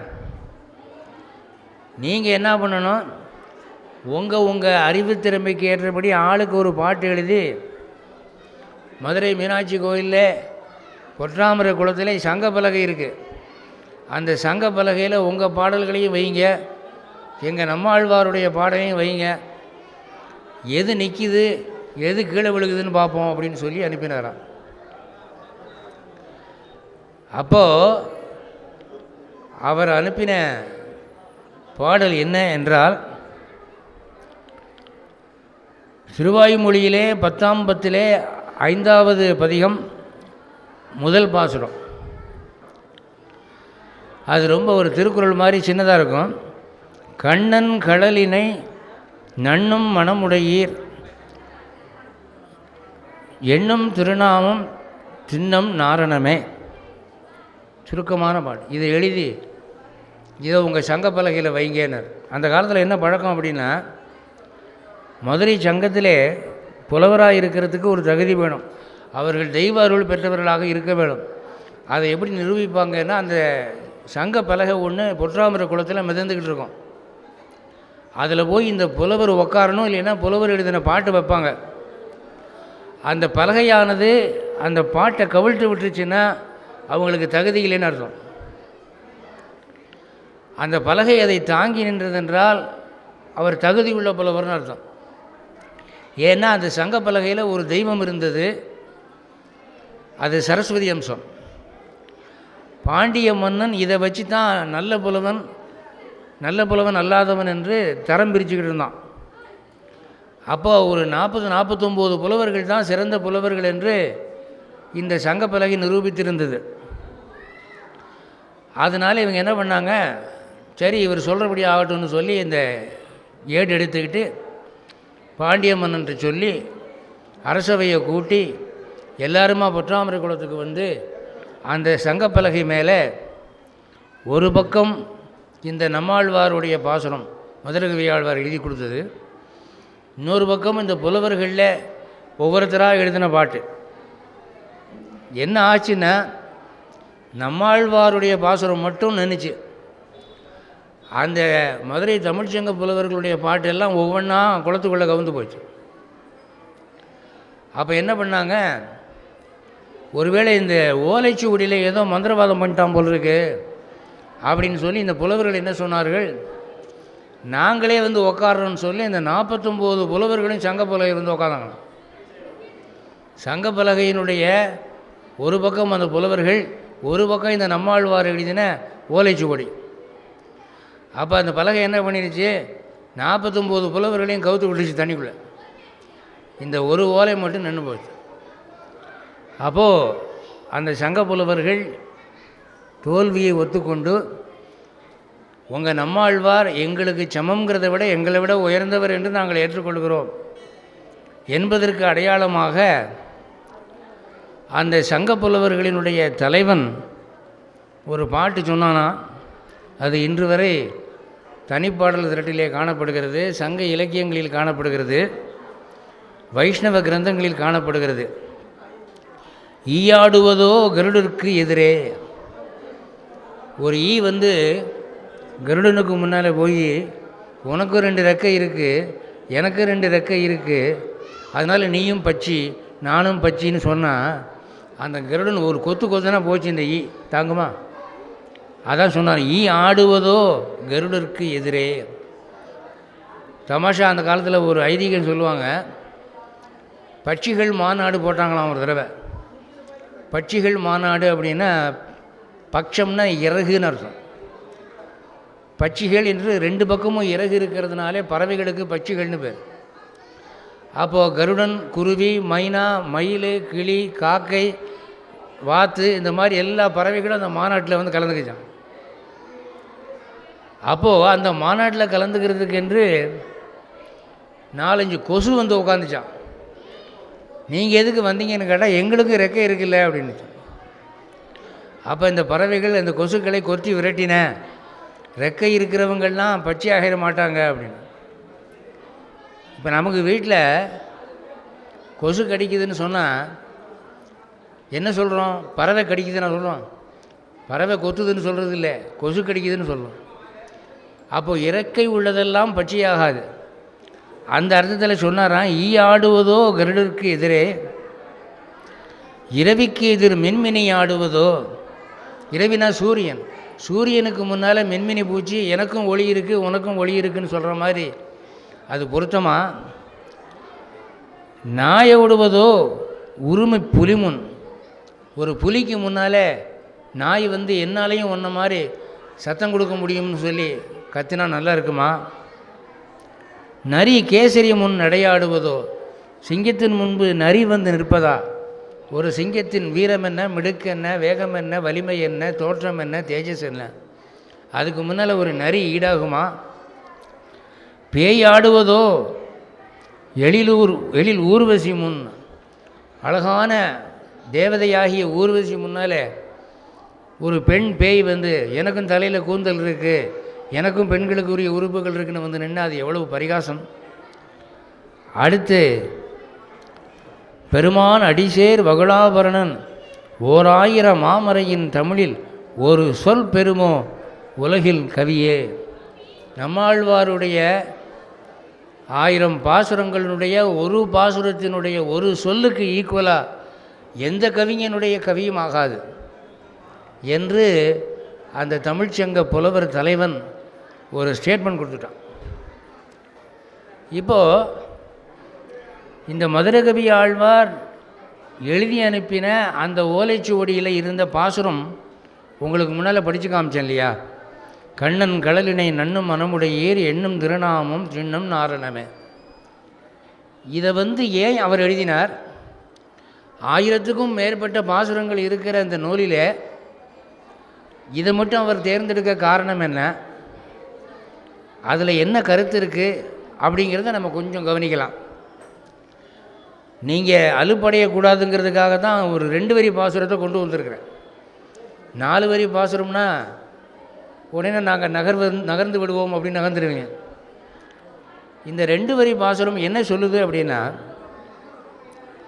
கண்ணனுடைய திருவடிகளை நினைக்கக்கூடிய பாக்கியம் பெற்ற உள்ளம் உடையவர்கள், அதாவது கிருஷ்ணனை எல்லாரும் நினைக்க மாட்டாங்க.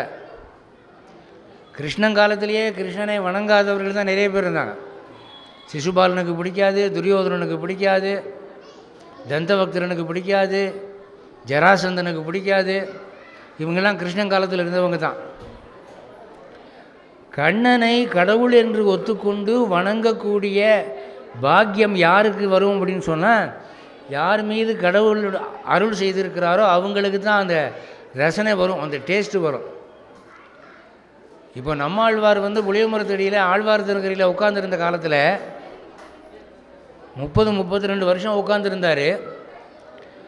அந்த நம்மாழ்வாரை சேவிப்பதற்கும் அவர் அருகே தொண்டு செய்வதற்கும் மதுரகவி ஆழ்வார் ஒருத்தருக்கு தான் மனசு வந்துச்சு. பாக்கி எல்லாரும் வந்து பார்த்துட்டு போயிட்டு தான் இருந்தாங்க. அப்போ யாரை பகவான் புள்ளி போடுறானோ அவனுக்கு தான் இந்த மாதிரி நல்ல எண்ணங்கள் தோன்றும். ஆன்மீக விஷயங்களை கேட்பதற்கென்று ஒரு பேர், ஒரு பாக்கியம் வேணும். எல்லாருக்கும் ஆன்மீக விஷயங்களில் டேஸ்ட் வராது. நம்ம காஞ்சி பெரியவர்கிட்ட ஒருத்தர் வந்து ஒரு உபன்யாசகர் புகார் பண்ணாராம். என்ன அப்படின்னா, நான் பகவத்கீதை சொன்னால் ஒருத்தருமே கேட்க மாட்டேங்கிறாங்க, 2 பேர் தான் உட்காந்து கேட்குறாங்க, அந்த 2 பேரில் ஒரு ஆள் மைக் செட்டுக்காரரு அப்படின்னு சொன்னாராம். அப்போ இவர் சொன்னாராம், பரவாயில்லப்பா, நீ ரொம்ப அதிர்ஷ்டசாலி, சாட்சாத் பகவானே கண்ணனாக பிறந்து பகவத்கீதை சொன்னப்போ அர்ஜுனன் ஒருத்தன் தான் கேட்டான், உனக்கு 2 பேர் உட்காந்துருந்தாங்கல்ல, நீ பெரிய அதிர்ஷ்டசாலி அப்படின்னா. அதனால் ஆன்மீக விஷயங்கள் பேசப்படும் இடத்துல உட்கார்றதுக்கு ஒரு பாக்கியம் வேணும். ஒரு அதிர்ஷ்டம் உள்ளவங்க, பேர் செய்தவர்கள், இறைவனால் அருளப்பட்டவர்கள் தான் அவங்க உட்காந்து கேட்பாங்க. இல்லாட்டி இவன் என்னமோ கத்திக்கிட்டு இருக்கான், வேலையத்தை வேண்டாம் போயிட்டே இருப்பாங்க. அப்படி ஒரு மனப்பான்மை அந்த நாளிலிருந்து என்றைக்குமே இருந்து வருது உலகத்தில். அதனால் இவர் என்ன சொல்கிறார், கண்ணனுடைய திருவடிகளை எண்ணக்கூடிய அளவு பாக்கியம் எல்லாருக்கும் இருக்கிறது இல்லை, ஒரு சிலருக்கு தான் இருக்கும். அப்படி இருக்கக்கூடிய ஒரு சில பேருக்கு ஒரு பயனுள்ள நாமம், பகவானுடைய பெயர் ஒன்று உண்டுன்னா அது நாராயணனுங்கிற பெயர் அப்படின்னு சொல்ல வர்றார். அப்படி சொல்லும்போது அவர் என்ன சொல்கிறார் அப்படின்னா, கண்ணன் கழல் இணை நண்ணும் மனமுடைய, கண்ணனுடைய திருவடிகளை அணுகி வணங்கக்கூடிய பாக்கியம் பெற்றவர்களே, எண்ணும் திருநாமம் சின்னம் நாரணமே, மனசால் நீங்கள் எண்ணக்கூடிய பேர் வந்து நாராயணன் என்பதுன்னு. இதில் வியாக்கியானத்தில், வியாக்கியானம்னா விளக்க உரை, இந்த ஆழ்வார் பாசுரங்களுக்கு நிறைய வியாக்கியானங்கள் இருக்குது, விளக்க உரைகள் இருக்குது. அவர் சொல்கிறார், நாராயணன் என்பது நாமமாக இருக்கிறது, சொல்லாக இருக்கிறது. ஆனால் இவர் எழுதும்போது நாராயணன் என்றும் எழுதலை, நாரணன் என்றும் எழுதலை, நாரணமே அப்படின்னு மானா போட்டு எழுதியிருக்கார், நாரணம். இப்போது பெருமாளை வந்து நாரணம்னு சொல்லலாமா அப்படின்னு கேள்வி. இப்போ விளக்க உரையில் அவர் கேட்குறார், நம்மாழ்வார் சர்வஜர், பகவானாலே அருளப்பட்டவர், அவர் பெருமாளுடைய பெயரை சொல்லும்போது இப்படி தப்பாக சொல்லியிருக்கார். நாராயணன் என்ற பெயரை நாரணம் என்று சொல்லியிருக்கார். நாரணம்னு எந்த லாங்குவேஜில் இருக்குது? இப்போ ராமன்கிற பெயர் எடுத்துக்கிட்டிங்கன்னா தெலுங்கில் ராமுடு அப்படின்றான், சமஸ்கிருதத்தில் ராமகன்றான், ஹிந்தியில் ராம் அப்படின்றான், தமிழில் ராமன் அப்படிங்கிறோம். அந்த மாதிரி இவர் நம்மாழ்வார் வந்து நாரணம் அப்படிங்கிறாரே அப்படின்னு கேட்டுட்டு அதுக்கு விளக்கம் கொடுக்குறாங்க. நாராயணன் என்ற பெயர் அம்மா என்ற சொல்லுக்கு சமம். ஒரு தாயை குழந்தை வந்து எப்படி கூப்பிடுது? அம்மானு கூப்பிடுது. அப்படி அம்மானு கூப்பிடுற போது சில சமயம் ஒழுங்காக அம்மானு கூப்பிடும், சில சமயம் அந்தந்த நேரத்துக்கு ஏற்ப அவ்வப்பொழுது ஏற்படக்கூடிய உணர்ச்சிக்கு ஏற்ப அது கூப்பிடும். சில சமயத்தில் மோய் அப்படிங்கும், சில சமயத்தில் அழுகிற போது மே அப்படிங்கும். இப்போ இதில் எது ரைட்டு? இப்போ தாய் வந்து நீ ஒழுங்காக என்ன அம்மா அப்படின்னு கூப்பிட்டு தான் வருவேன், நீ அம்மோயின்னு கூப்பிட்டா வரமாட்டேன் அப்படின்னு சொல்கிறாளா? ஒரு தாய் தன் குழந்தை தன்னை கூப்பிடுகிறது என்று தெரிந்தால் அது சரியாக கூப்பிட்டாலும் சரி, தப்பாக கூப்பிட்டாலும் சரி, ஒரு குழந்தை பேச ஆரம்பிக்கிற போது அம்மா அப்படிங்கும். அப்போ இவன் உடனே ஐயோ என் பிள்ளை என்னதுக்கும் கூப்பிட்றா அப்படின்னு சொல்லி சந்தோஷப்படுவான். அதுபோல் நாராயணனுங்கிற பேர் அதனுடைய சரியான இலக்கண வடிவம் என்னங்கிறத பற்றி நமக்கு கவலை இல்லை. அதை எப்படி சொன்னாலும் பெருமாள் தாய் தன் பிள்ளை தன்னைத்தான் கூப்பிடுதுன்னு சொல்லி சந்தோஷப்படுற மாதிரி அவன் சந்தோஷப்படுவான். அப்படிங்கிறத உணர்த்துறதுக்காக அவர் நாராயணன் என்றும் சொல்லாமல் நாரணன் என்றும் சொல்லாமல் நாரணம் அப்படின்னு சொல்லியிருக்காரு. அப்படின்னு நீங்கள் திருமங்கை ஆழ்வாருடைய பாசுரத்தை எடுத்துக்கிட்டிங்கன்னா, குலந்தரும் செல்வம் தந்திடும் பாசுரத்தில் நலந்தரும் சொல்லை நான் கண்டு கொண்டேன் நாராயணா எனும் நாமங்கிறார். நாராயணக அப்படிங்காம நாராயணா அப்படி நெடில் போட்டார். அவரும் அந்த நாமத்தை சிதைச்சிட்டார். இப்போ விஷ்ணு சகஸ்ர நாமத்தில் 1000 பெயர்கள் இருக்குது. ஆனால் ரொம்ப பிரபலமாக சொல்லப்படுவது இந்த நாராயண நாமந்தான். வியாபக நாமங்கள் 3 இந்த நாராயண நாமத்தை தான் இப்படி பலபடியாக சொல்கிறார்கள், பல வகையாக சொல்கிறார்கள். ஆதலாலே உங்களுக்கு ஒழுங்காக பேச்சு வராட்டி கூட பரவாயில்ல, ஒழுங்காக உச்சரிக்க தெரியாட்டி கூட பரவாயில்ல, பகவானுடைய பெயரை மனசால் நினச்சிக்கிட்டு நாரணா அப்படின்னு சொன்னால் கூட உங்களுக்கு முழு எஃபெக்ட் உண்டு. அதான் சொல்கிறாரு, எண்ணும் நாமம் தின்னம் நாரணனை. வாயால் வாய் திறந்து சொல்லாட்டி கூட மனசுக்குள்ளே சொல்லிக்கலாம்.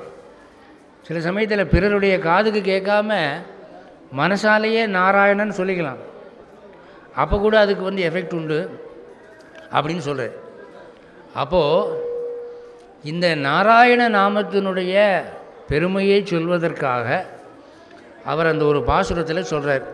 இந்த நாராயணாங்கிற நாமத்துக்கு விஷ்ணு சகஸ்ர நாமத்துக்கு பராசர பட்டர் வியாக்கியானம் எழுதுகிற போது எப்படி எழுதுகிறார் அப்படின்னா, ஒரு அரசன் போகும்போது அவனுக்கு முன்னே மந்திரி பிரதானிகளும் அவனுக்கு பின்னே சேனைகளும் அப்படி புடைசூழ போவது போலே இந்த விஷ்ணு சகஸ்ர நாமத்தில் நாராயணாங்கிற நாமத்தை நடுவில் வச்சு முன்னையும் பின்னையும் ஏகப்பட்ட நாமாக்களை வச்சு பீஷ்மர் அமைச்சு கொடுக்குறார். அதனால் எடுப்பில் அவர் விஷ்ணு சகஸ்ர நாமத்தினுடைய முதல் பேராக நாராயணன்னு பேர் வைக்கல, அல்லது கிளைமேக்ஸாக கடைசி பேராகவும் வைக்கல. காரணம் என்னவென்றால், இந்த பெயர் தான் அந்த 1000 நாமங்கள் என்ற ஒரு ரத்தின மாலையிலே நடுநாயகமாக விளங்குவது அப்படின்றார். நாராயணன் என்பதும் விஷ்ணு என்பதும் வாசுதேவன் என்பதும் எங்கும் வியாபித்திருக்கிற இறைவனை குறிக்கக்கூடிய, இறைவனுடைய வியாபகத்தை சொல்லக்கூடிய நாமாக்கள். அதனால் வியாபக நாமாக்கள்னு பேர். அந்த 3 வாசுதேவன் என்ற நாமத்தை அடிப்படையாக கொண்ட ஓம் நமோ பகவதே வாசுதேவாய என்ற துவாதசாட்சரி மந்திரமாகிய 12 எழுத்து மந்திரம் அவ்வளவு பிரசித்தி இல்லை. விஷ்ணு என்ற நாமாவை முக்கியமாக கொண்ட ஓம் நமோ விஷ்ணுவே என்ற ஷடக்ஷரி என்ற 6 எழுத்து மந்திரமும் அவ்வளவு பிரசித்தி இல்லை. ஆனால் இந்த நாராயணன் என்ற நாமத்தை மையமாக கொண்ட ஓம் நமோ நாராயணாய என்ற அஷ்டாட்சரம்தான் பிரசித்தி.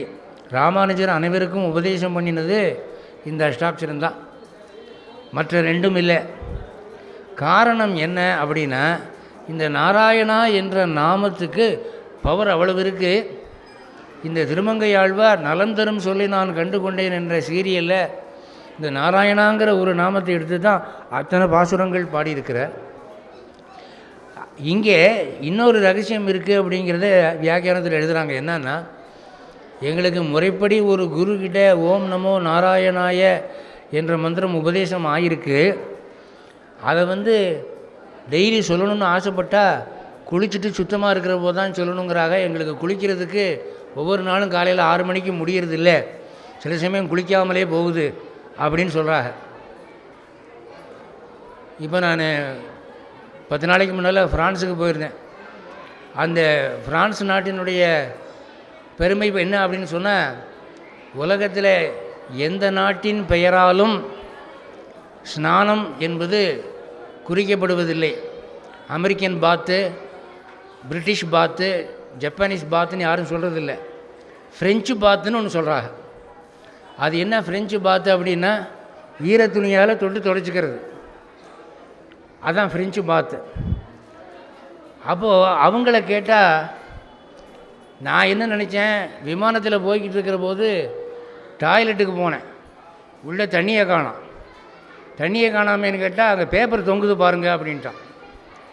சரி எப்படா ஃப்ரான்ஸுக்கு போவோம் நம்ம தண்ணியை கையாளலான்னு போனால் அங்கே ஃப்ரான்ஸில் ஒவ்வொரு வீட்லேயும் பேப்பர் தொங்குது, எல்லா வீட்லேயுமே பேப்பர் தான் தொங்குது.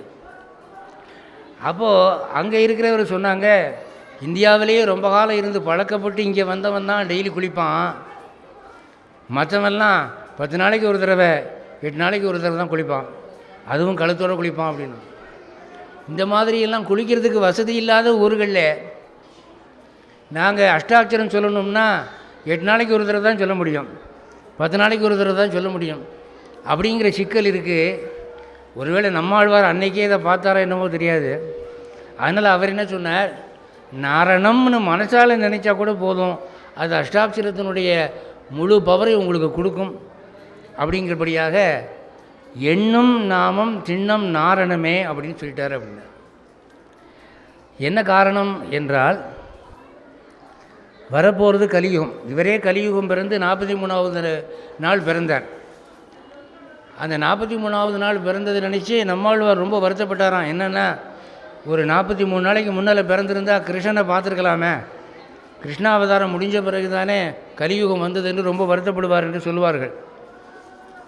அப்போது கலியுகத்திலே ஆச்சார அனுஷ்டானங்கள் அதிகமாக குறைஞ்சு போகிற காலத்திலே மனசால் எண்ணினால் கூட உங்களுக்கு முழு பவர் தரக்கூடிய ஒரு பேர் இந்த நாராயணாங்கிற நாமம் என்ற இந்த பக்தி சரணாகதி ஸ்ரத்தை மார்க்கத்தை பிரசித்தப்படுத்துவதற்காக அவர் பாடின இந்த பாசுரம். மதுரகவி ஆழ்வார் நம்மாழ்வார் சொன்ன அத்தனை நூற்றுக்கணக்கான பாசுரங்களையும் எல்லாத்தையும் விட்டுட்டு இதை தான் எழுதி கொடுத்தார். கொஞ்சம் யோசிச்சு பாருங்கள், மதுரகவி ஆழ்வார் நினச்சிருந்தாருன்னா திருவாய்மொழியினுடைய முதல் பாட்டு உயர்வர உயர்நலம் உடையவன் எவனவன் அப்படிங்கிற ஒரு பாட்டை எழுதி கொடுத்துருக்கலாம் இல்லையா? ஒரு பானை சோற்றுக்கு ஒரு சோறு பதம்னா எந்த சோறு வேணாலும் எடுக்கலாம் இல்லை? சோறு நம்பர் 3, சோறு நம்பர் 13, சோறு நம்பர் 34 அப்படி எடுத்து பார்க்குறாங்க. ஏதோ கரண்டியை உள்ளே விட்டு அழுறாங்க, ஒரு சாதத்தை எடுத்து வாயில் வைக்கிறாங்க. அது மாதிரி நம்மாழ்வாருடைய நூற்றுக்கணக்கான பாசுரங்களில் ஏதாவது ஒரு பாசுரத்தை எடுத்து அவர் வச்சிருக்கலாம். அவர் என்ன பண்ணுறார், 10ஆம் பத்தில் இருக்கக்கூடிய 5ஆம் பதிகத்தில் இருக்கக்கூடிய இந்த பாசுரத்தை எடுத்து வைக்கிறார். அப்போது மதுரகவி ஆழ்வார் தன்னுடைய யோக ஞானத்தினாலே கண்டறிந்திருந்தபடி இந்த பாசுரமானது இந்த மனுக்குலத்துக்கு கலியுகத்திலே சர்வக்ஷேமங்களையும் செய்ய வல்லது என்பதை உணர்ந்து அவர் அதை கொடுத்தார். இந்த ஒரு பாசுரத்துக்கு ஈடாக மதுரை தமிழ்ச்சங்கத்தில் எந்த புலவனுடைய பாட்டும் நிலைநிற்க முடியாது என்று அறிந்திருந்ததுனாலே அதை கொடுத்தார். அதனால் உங்களுக்கு இன்றைக்கி இந்த உபன்யாசத்துக்கு வந்ததுக்கு பிரயோஜனமாக உங்களுக்கு ஒரு பாசுரம் வேணும் அப்படின்னா நீங்கள் இதை மனப்பாடம் பண்ணிக்கலாம். 10ஆம் பத்திலே 5ஆவது பதிகத்திலே முதல் பாசுரம் 2 வரி தான். கண்ணன் கடல் இணை நண்ணும் மனமுடையீர் எண்ணும் திருநாமம் திண்ணம் நாரணமே. ரொம்ப சுலபமாக இருக்கணும்ன்ட்டு மோன எதுகையோடு அமைச்சிருக்கிறார். இந்த பாசுரத்தினுடைய மகிமையினாலே மதுரை தமிழ்ச்சங்கமே அங்கு ஆட்டங்கண்டு போனது. இப்போ என்னாச்சுன்னா, நம்மாழ்வாருடைய வைபவம்னா சிறப்பு, பெருமை, விசேஷம். அதை பரிபூர்ணமாக சொல்லணுன்னா இந்த நம்மாழ்வாரோடு சம்பந்தப்பட்ட இன்னொரு மகான் இருக்கார். அவர் யார் அப்படின்னா நாதமுனிகள்னு ஒருத்தர். இவர் எந்த ஊருக்காரர் அப்படின்னா சிதம்பரத்துக்கு பக்கத்தில் இன்றைக்கி காட்டு மன்னார் கோயில்னு சொல்கிறாங்க. ஆனால் வீரநாராயணபுரம் என்பது அந்த காலத்தில் அதுக்கு ஏற்பட்ட பெயர். இந்த வீரநாராயணபுரம் என்ற ஊரிலே இந்த நாதமுனிகள் என்பவர் ஒரு யோகி, ரொம்ப யோக சித்தி பெற்றவர். அவர் பெருமாளை நேரிலே பார்க்கவும் அவரோடு பேசவும் ஆற்றல் உள்ள குடும்பத்திலே பிறந்தவர். அவர் குடும்பத்தோடு வடநாட்டுக்கு தீர்த்த யாத்திரை போயிருந்தார். அப்படி நாதமுனிகள் தீர்த்த யாத்திரை போயிருந்த போது என்ன ஆச்சுன்னா, ஒரு நாள் அவர் கனவிலே இந்த காட்டுமன்னார் கோவில் பெருமாள் வீரநாராயணபுரம் பெருமாள் தோன்றி, ஓய் நீர் உடனடியாக குடும்பத்தோட நம்ம ஊருக்கு வாரம் ஒரு விசேஷம் இருக்குது அப்படின்னாராம். அப்போ இவர் பார்த்தார், என்ன இது நமக்கு சொந்தக்காரங்க லெட்டர் போடுற மாதிரி பெருமாள் வான்னு சொல்கிறாருன்ட்டு வடதேச யாத்திரையை பாதியிலே முடித்து கொண்டு இந்த நாதமுனிகள் குடும்பத்தோட தன் ஊருக்கு வந்தார். தன் ஊருக்கு ஒரு நாள் அந்த கோவிலில் பெருமாளை சேவிச்சுக்கிட்டு இருக்கிற போது மேல் நாட்டிலிருந்து சில வைஷ்ணவர்கள் வந்தார்கள். மேல் நாடுனா இப்போ நாம் நினைக்கிற மாதிரி அமெரிக்கா இல்லை, ஃப்ரான்ஸ் இல்லை, ஐரோப்பா இல்லை. மேல் நாடுனா மேற்கே இருந்துன்னு அர்த்தம். மேலக்கோட்டை கூட மேல்நாடு தான், மைசூர் பெங்களூர் கூட மேல்நாடு தான், மேற்கு திசையில் இருக்குது. அப்படி மேற்கு திசையிலிருந்து சில வைஷ்ணவர்கள் வந்தார்கள். அவர்கள் பெருமாள் சன்னதியில் நின்று கொண்டு சத்தமாக பெருமாள் மேலே ஒரு பாட்டு பாடினார்கள்.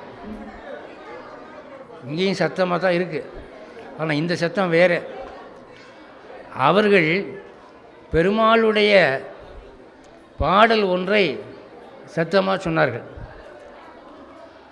அப்போ இவர் பெருமாள் எதுக்கு என்ன இங்கே வர சொன்னார் அப்படின்னு தெரியலையே என்று சிந்தித்து கொண்டு இருக்கிற போது இந்த பாசுரத்தை அவர் கவனிச்சாராம். அந்த பாசுரம் என்ன என்றால், அவர்கள் சத்தமாக ஒரு மெல்லிசையாக பாடுகிறார்கள். ஆறாவமுதே அடியேன் உடலம் நின்பால் அன்பாயே, நீராய் அலைந்து கரைய உருக்குகின்ற நெடுமாலே, சீரார் சென்னல் கவரி வீசும் செழுநீர் திருக்குடந்தை, ஏறார் கோலந்துகிழக் கிடந்தாய் கண்டேன் எம்மானே அப்படின்னு ஆரம்பித்து பாசுரங்கள் சேவித்தார்கள். இவர் அப்படியே ஸ்டன் ஆகிட்டார். என்ன அப்படின்னா, இவர் ஞானச்சரக்கின் அருமை அறிந்தவர். இந்த பாட்டிலே கும்பகோணம் பெருமாளை புகழ்ந்து பாடியிருக்கிற வரிகள் இருக்கின்றன. அதனால் அதை அவர் அப்படியே மெய்மறந்து கேட்டார். வரிசையாக ஒரு 10 பாட்டு சொன்னார்கள். அந்த 10 பாட்டு சொல்லி முடிச்சுட்டு கடைசியாக சொன்னாங்களா, குருகூர் சடகோபன் குழலின் மணியை சொன்ன 1010 மழலை தீர வல்லார் காமர் மானை நோக்கியிருக்கே அப்படின்னு முடித்தாங்களாம். குருகூரை சேர்ந்த சடகோபன் பாடின 1000 பாட்டிலே இந்த 10 பாட்டையும் சொல்கிறவர்களுக்கு பெருமாளுடைய அருள் கிடைக்கும்னு அதில் இருக்குது. அப்போ இந்த நாதமுனிகள் அவங்கக்கிட்ட போய், இது மொத்தம் 1000 பாட்டுன்னு இதில் வருதே, மீதி பாட்டெல்லாம் எங்கே வச்சுருக்கிறீங்க, உங்களுக்கு மனப்பாடமாக தெரியுமான்னு கேட்டாங்க. அப்போ அவர்கள் சொன்னார்கள், எங்களுக்கு தெரிஞ்சதே மொத்தம் இவ்வளவு தான், மீதி பாட்டெல்லாம் உங்களுக்கு வேணும் அப்படின்னு சொன்னால் நீங்கள் திருநெல்வேலி பக்கத்தில் இருக்கிற திருநகரிக்கு போய் விசாரிங்க, அந்த ஊரில் இருந்து தான் இந்த பாசுரங்கள்லாம் எல்லாருக்கும் கிடைச்சதாக சொல்லுவாங்கன்னு சொன்னாங்க. உடனே இவர் ஆழ்வார் திருநகரிக்கு வந்தார். அங்கே வந்தால் மதுரகவிகளுடைய சிஷ்யரான பராங்குசதாசர் இருந்தார். அதாவது மதுரகவிகள் யோக நெறியினாலே பல 100 ஆண்டுகள் வாழ்ந்தவர். அதுக்கப்புறம் அவருடைய கிருபையினாலே அவருடைய சிஷ்யர் பராங்குசதாசர், அவர் பல 100 ஆண்டு வாழ்ந்தவர். அதனால் நாதமுனிகள் காலம் வரைக்கும் அது இருக்குது. எல்லோரும் அவரை போய் கேளுங்கன்னு சொல்லிட்டாங்க. அப்போது பராங்குசதாசர் நீங்கள் சரியான ஆளை தான் கேட்குறீங்க, என்னுடைய குரு அதாவது மதுரகவிகள் நம்மாழ்வார் மேலே பக்தியினாலே கண்ணினும் சிறுத்தாம்பு என்று தொடங்கும் 10-11 பாசுரம் பாடியிருக்கார். அந்த 10-11 பாசுரத்தை பத்மாசனத்தில் அமர்ந்து ஏகத்தியானமாக 12,000 உரு கொடுத்தா உங்களுக்கு அந்த 1000 பாசுரங்கள் அருளி செய்த நம்மாழ்வார் அனுகிரகிப்பார் அப்படின்னு சொன்னாங்களாம். உடனே இந்த பராங்குசதாசருடைய காலில் நாதமுனிகள் விழுந்து ஆசீர்வாதம் வாங்கி அந்த கண்ணினுன் சிறுத்தாம்பல் எழுதி கொடுங்க என்று கேட்டு வாங்கி அதை 12,000 உரு கொடுத்தாராம். இந்த இடத்துல இந்த குரு பரம்பரா பிரபாவம் புத்தகத்திலே காணப்படாத ஆனால் ஸ்ரீ வைஷ்ணவ ஐதீகத்திலே நம்பப்படுகிற ஒரு விஷயம் என்ன அப்படின்னா, தாமிரபரணி தண்ணீரை காய்ச்சினால் அதில் நம்மாழ்வார் விக்கிரகம் வரும் என்று பராங்குசுதாசர் சொன்னதாகவும், அதன்படி தாமிரபரணி ஆற்றினுடைய தண்ணீரை பெருமாள் பெயரை சொல்லி இந்த நாதமுனிகள் காய்ச்சின போது முதல்ல நம்மாழ்வார் விக்கிரகம் வர்றதுக்கு முன்னாலே ராமானுஜர் விக்கிரகம் வந்ததாகவும், அந்த ராமானுஜரை இன்று வரை ஆழ்வார் திருநகரியிலே பிரதிஷ்டை பண்ணியிருக்கிறார்கள் என்பதாகவும், அதுக்கு பிறகு நம்மாழ்வார் விக்கிரகம் வந்தது என்பதாகவும் பார்க்கிறோம். அப்போ 12,000 உரு கொடுத்த பிறகு நம்மாழ்வாருடைய குரல் கேட்டுதான் நாதமுனிகளுக்கு. என்னன்னா, என்ன போய் என்ன விஷயமா கேட்குறீர் அப்படின்னு. அப்போது அவர் சொன்னாராம், நாதமுனிகள் இந்த மாதிரி 10 பாட்டு என் காதில் விழுந்தது, மீதி பாட்டு வேணும்னு. அப்போ அவர் நம்மாழ்வார் வந்து அவருக்கு ஞான திருஷ்டியை கொடுத்து ரகசிய திரயத்தையும் சொல்லி அஷ்டாங்க யோக ரகசியத்தையும் சொல்லி கொடுத்து நம்மாழ்வார் பாடின பாசுரங்கள் மட்டும் இல்லாமல் ஏனைய ஆழ்வார்களுடைய பாசுரங்களுமா சேர்த்து 4000 இந்த நாதமுனிகளுக்கு உபதேசம் பண்ணினார் அப்படின்னு சொன்னார். அப்போது அந்த 4000 நம்மாழ்வார் சொல்ல நாதமுனிகள் எழுதிக்கிட்டார். நம்மாழ்வார் காலம் முடிஞ்ச பிறகு கூட நம்மாழ்வார் கதை தொடருது. அப்போது இந்த நாதமுனிகள் பெருமாளுடைய சன்னதியில், சுவாமி நான் வடதேச யாத்திரை போயிருந்தபோது ஊருக்கு வாரமையா ஒரு விசேஷம் இருக்குன்னு கூப்பிட்டீர், நான் வந்ததுனால எனக்கு இந்த பாசுரங்கள் கிடைச்சது, ரொம்ப நன்றி அப்படின்னாராம். அதுக்கு வீரநாராயணபுரத்து பெருமாள் சொன்னாராம், அந்த பாசுரங்களை நீர் மட்டும் கேட்டால் போதுமா, நம்ம ஊர் காட்டுமன்னார் கோயிலுக்கு வந்து நமக்கு ஒரு தடவை சொல்லி காட்டுமையா அப்படின்னாராம். உடனே நாதமுனிகள் வீரநாராயணபுரத்துக்கு வந்து பெருமாளுக்கு சொல்லி காமிச்சாராம். அப்படி சொல்லி காமிச்ச போது பெருமாளுக்கு ரொம்ப சந்தோஷமாகி அவர் சொன்னாராம், இந்த பாசுரங்கள் ரொம்ப வேத துல்லியமானவை, சடகோபன் நாவிலிருந்து நாமே பேசியவை, ஏனைய ஆழ்வார்கள் நாவிலிருந்தும் நாமே சொன்னவை, ஆதலால் இந்த பாசுரங்கள் அழியாமல் காக்கப்பட வேண்டும். எனவே நீர் இயலாகவும் இசையாகவும் இந்த பாசுரங்களை உலகெங்கும் பரப்ப வேண்டும்னு சொன்னார். அப்போது நாதமுனிகள் என்ன பண்ணார், அவருக்கு கர்நாடக சங்கீதம் நல்லா வரும், எல்லா பாசுரங்களுக்கும் ராகம் அமைச்சு இசை அமைச்சு தாளத்தோட தன்னுடைய மருமக்களாகிய மேலையகத்து ஆழ்வார் கீழையகத்து ஆழ்வார் என்ற 2 பேருக்கு அதை உபதேசம் பண்ணி தானும் ஊர் ஊராக சென்று அதை ராகமாக பாடி அபிநயம் பிடிச்சு, அவர் அபிநயம் பிடிச்சு சொன்னது தான் பின்னால் அரையர் சேவை என்று பெயராயிற்று. அரையர் சேவைங்கிறது வேறு ஒன்றும் இல்லை, பரதநாட்டியம்தான். பரதநாட்டியத்தில் ஒரு பாட்டு பாடினா அந்த பாட்டுக்குரிய அபிநயத்தை முத்திரையை நடித்து காட்டுவார்கள். இப்போ பாட்டில் வாவென்று அழைத்தான் கண்ணன் அப்படின்னு இருக்குன்னு வச்சுக்கோங்க. இந்த பாட்டை பாகவதர் வந்து மேடையில் பாடினா வாவென்று அழைத்தான் கண்ணன்கிறத ராகமாக பாடுவார். ஆனால் இதை நாட்டியமாக ஆடுறதா இருந்தால் அதுக்கு அபிநயம் பிடிச்சி வாவென்று அழைத்தான் கண்ணன் அப்படி காட்டணும். கண்ணனுங்கிறதுக்கு புல்லாங்குழல் காட்டணும், வாங்கிறதுக்கு இப்படி காட்டணும்.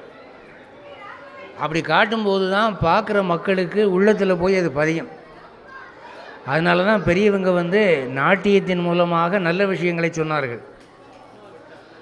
அப்படி ஏற்பட்டது தான் அரையர் சேவை.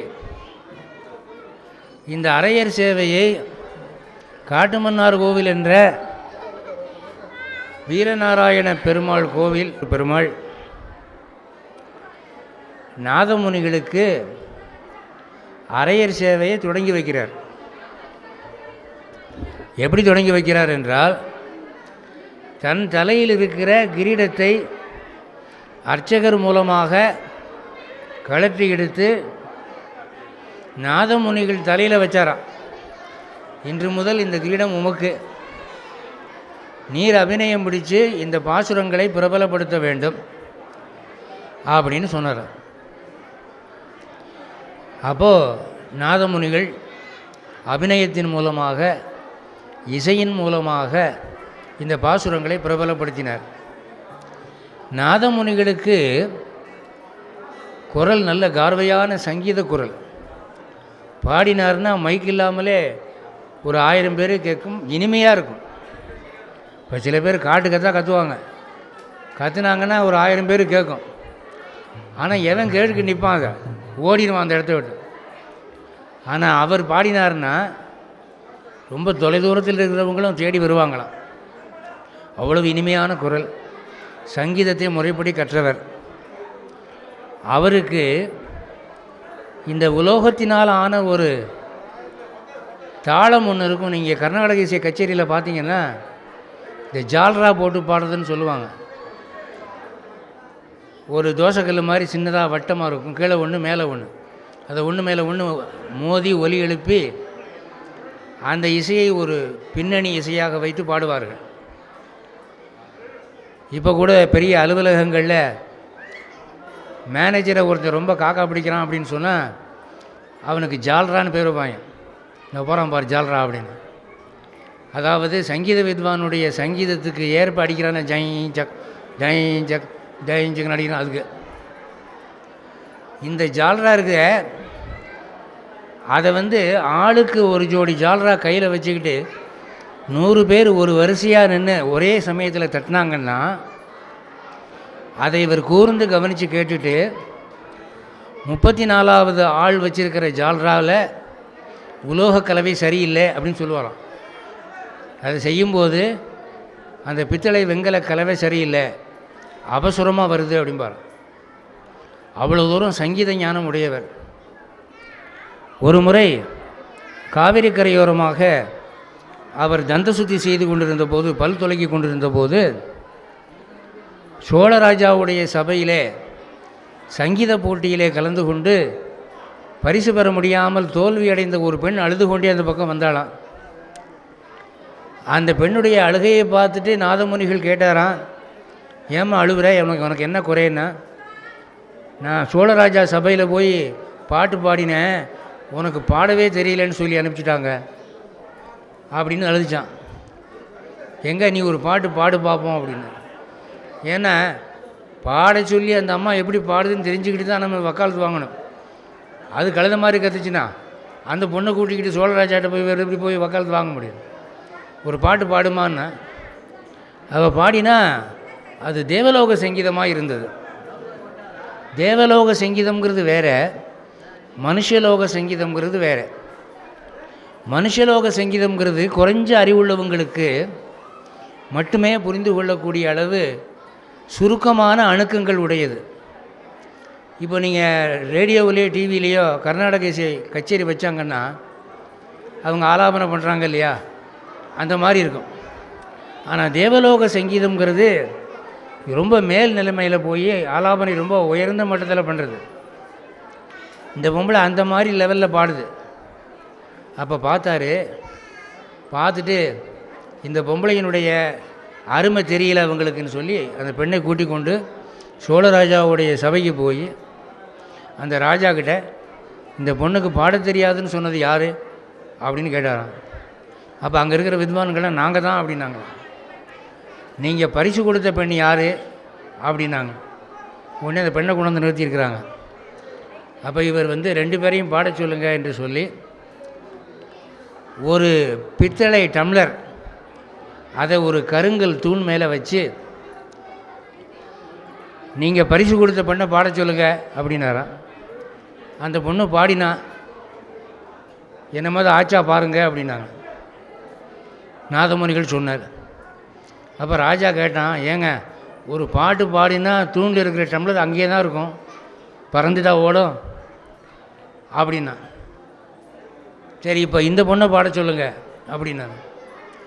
இந்த பொண்ணு பாடின உடனே அந்த கல் அப்படியே உருகி உலோக கலவை மாதிரி ஆகி அந்த டம்ளர் உள்ளே போயிடுச்சு.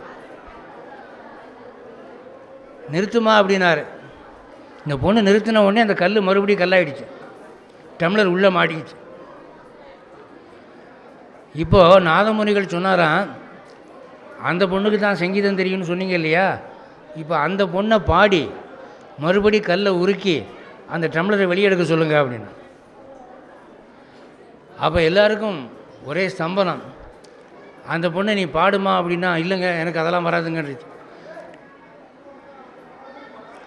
சும்மா பாடுமான்ன உடனே அதை அழுதுகிட்டே பாடி அங்கே ஒன்றும் நடக்கலை. கடைசியில் என்னாச்சு, நீ பாடுமா அப்படின்னா. இந்த பொண்ணு பாடின உடனே தேவ சங்கீதமாக அந்த கல் மறுபடியும் உருகிச்சு. இவர் போய் டம்ளர் எடுத்துட்டார். இப்போ சொல்லுங்கள் யாருக்கு சங்கீதம் வருது அப்படின்னா. அந்த ராஜா நாதமுனிகள் காலில் விழுந்து இந்த பொண்ணுக்கு பரிசளித்தான் என்று வரலாறு இருக்கிறது. அதாவது சங்கீதத்திலே நாதமுனிகள் எவ்வளவு வல்லவருங்கிறதுக்காக சொன்னேன். இந்த நாதமுனிகள் தான் நம்மாழ்வாருடைய பாசுரங்கள் இந்தியா எங்கும் பிரசித்தமாகிறதுக்கு அடிப்படையான காரணமானது. அவருடைய குரல் வளமும் அவருக்கு இருந்த ஆர்வமும் அந்த பாசுரங்களை கேட்டவுடனே மனப்பாடம் பண்ணக்கூடிய ஒரு ஆர்வத்தை தூண்டியது. பாரதியார் கண்ணன் மேலே பல வகையாக பாட்டு பாடினார். கண்ணன் என் காதலன், கண்ணம்மா என் காதலி, கண்ணன் என் சேவகன், அப்படிலாம் பாடினார். ஆனால் அந்த பாரதியாருடைய பாடல்களுக்கு ரெண்டு பாட்டுக்கு மட்டும் சினிமாவில் டியூன் போட்டாங்க. ஒரு பாட்டு காற்று வெளி இடை கண்ணம்மா அப்படின்னு ஒரு பாட்டு. இன்னொன்று எங்கிருந்தோ வந்தான் இடைச்சாதினான் என்றான், இது ஒரு பாட்டு. இந்த ரெண்டு பாட்டு தான் மக்கள் மத்தியில் பிரசித்தமாச்சு. பாரதியாருடைய மற்ற கண்ணன் பாட்டு அவ்வளோ பிரசித்தி ஆகலை. காரணம் என்னன்னா அந்த இசை தான். சங்கே முழங்குங்கிற பாட்டுக்கு இசை அமைச்ச உடனே அந்த பாட்டு பிரபலமாகி போச்சு. இப்படி நாதமுனிகளுடைய இசை மகிமையினாலே நம்மாழ்வாருடைய பாசுரங்கள் நாடெங்கும் பரவின. ராமானுஜருடைய ஈடுபாடு அரையர் சேவையில் ரொம்ப இருந்தது. இப்போது அந்த இசையினுடைய காரணத்தினாலே நம்மாழ்வார் பாசுரங்கள் பரவின. ராமானுஜர் அரையர் சேவையை அபிநயித்து காட்ட சொல்லி அரையர் சேவையிலே வல்லவர்களை நடிக்க சொல்லுவார்களாம். பெரியாழ்வாருடைய பாசுரத்திலே அப்பூச்சி காட்டுதல்னு ஒரு பகுதி இருக்குது. அந்த பகுதியை நடித்து காட்டும்போது அந்த அரையர் என்ன பண்ணாரா, தவறான அபிநயம் காட்டினார். அப்போ ராமானுஜர் இந்த அபிநயம் சரியில்லை என்று திருத்தினார் என்று நாம் ஐதீகங்களில் பார்க்குறோம். ராமானுஜர் அரையர் சேவையை ரொம்ப ரசித்து பார்ப்பாராம் ஸ்ரீரங்கத்தில். ஆனால் ராஜாக்களுடைய ஆதரவு இல்லாததுனாலோ பொதுமக்களுடைய ஆதரவு இல்லாததுனாலோ இன்றைக்கி அரையர் சேவை ரொம்ப நசிஞ்சு போச்சு.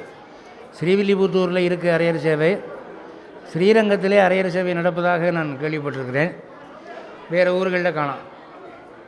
அதனால் ஆழ்வார் பாசுரங்களை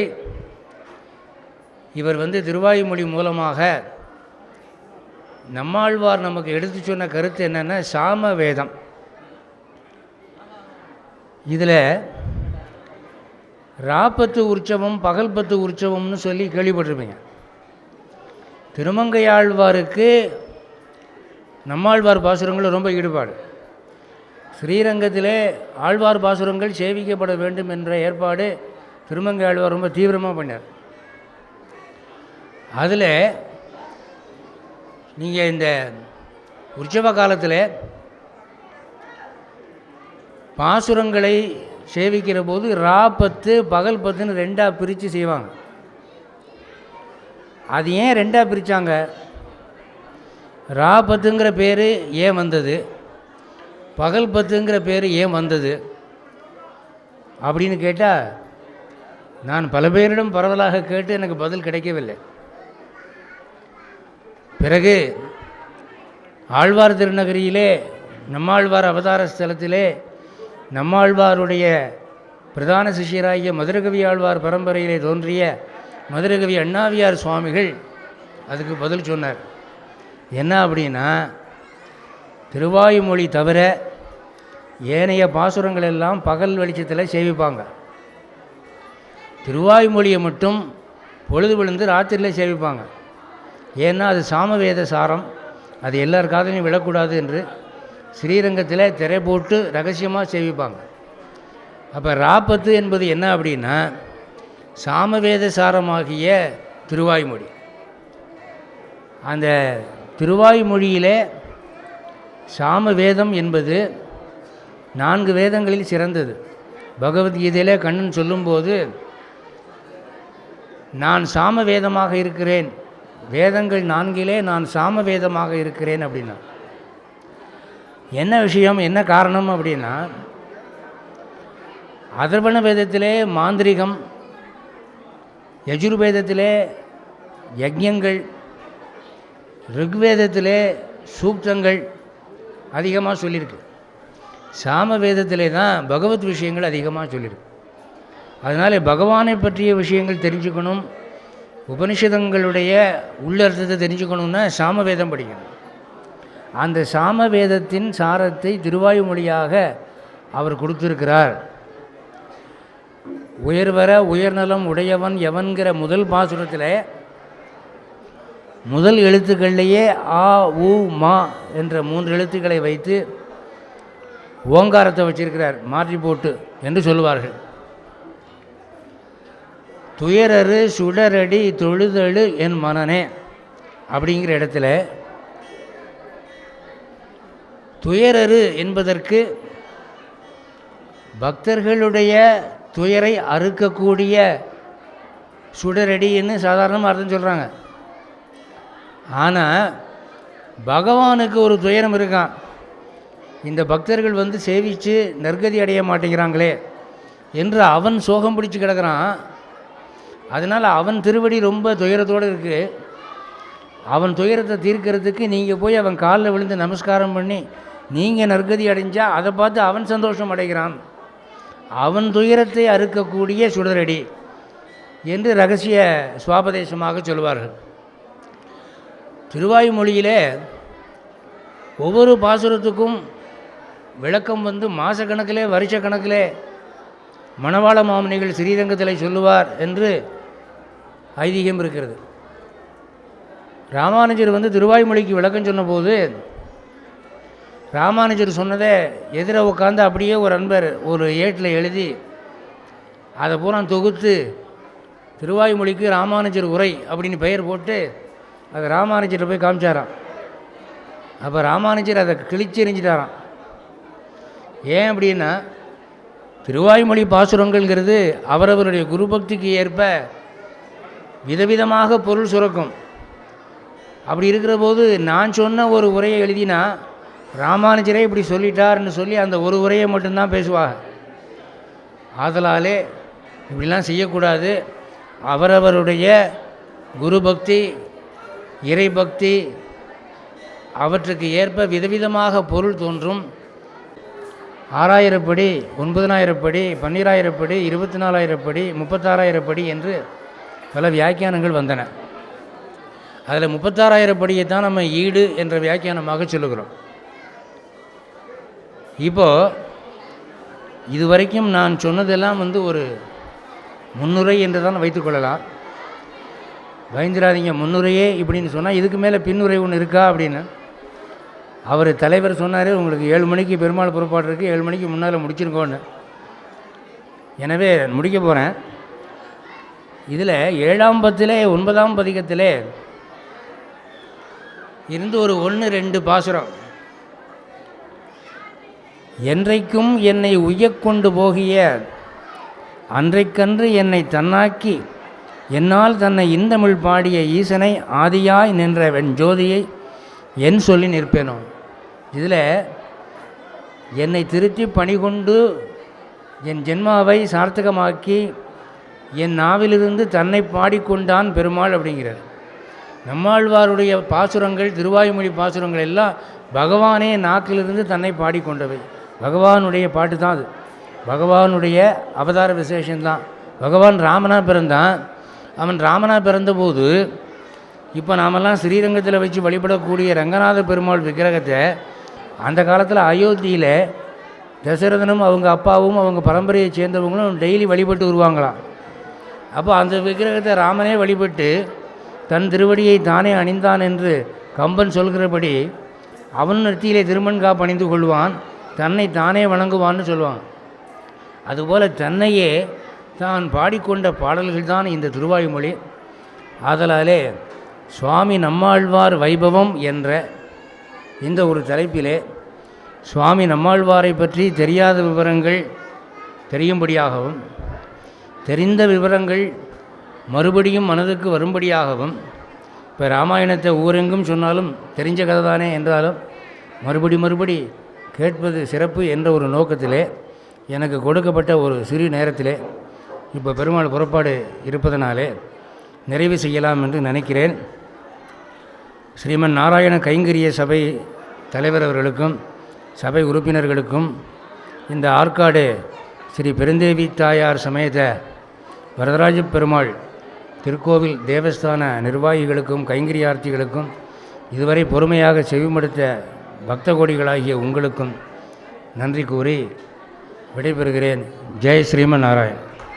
பெரியாழ்வார்கள் நம்மாழ்வாரை பற்றியும் மிக சிறப்பாக பேசி இந்த நம்மாழ்வார் இயற்றிய பாசுரங்கள் தான் இன்று 108 திவ்யதேசங்களிலும் சாற்று முறை என்று செய்யப்படுகிறது. அவருடைய பெருமையில் பேசிய திரு ஜோசப் ராமானுஜம் அவர்களுக்கு வாலாஜா முகுந்த ராமானுஜம் அவர்கள் பொன்னாடை போட்டு கௌரவிப்பார்கள்.